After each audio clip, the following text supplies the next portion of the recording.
ఏంటి మామా, భోజనం చేయగానే పొట్ట బెలూన్లా ఉబ్బిపోయి జీన్స్ బటన్ కూడా పడట్లేదా? ఏదో బిర్యానీ ఎక్కువ కుమ్మేశాననుకుంటున్నావా? కాదు మామా, నువ్వు మింగింది అన్నం కాదు, గాలి. అవును, మీరు ఆకలి మీద ప్లేట్ చూడగానే నమలకుండా రాకెట్లాగా గబగబా తినేస్తారు. దీన్నే సైన్స్లో ఏరోఫేజియా అంటారు.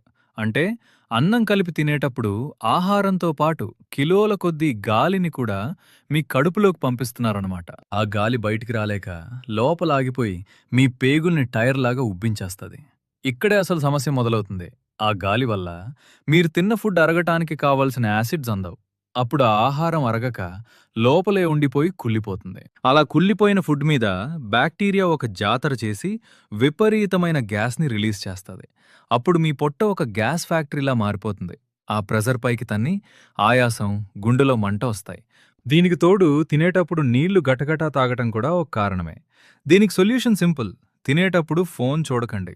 నోరు మూసుకుని నెమ్మదిగా నమిలి తినండి. అప్పుడే గాలి లోపలికి వెళ్ళదు. తిన్నాక ఒక 10 నిమిషాలు వాక్ చేయండి. గాలిని కాదు, తిండిని తినండి. ఈ టిప్ని మీ ఫాస్ట్ ఈటింగ్ ఫ్రెండ్కి షేర్ చేయండి. సబ్స్క్రైబ్ చేసుకోమామా.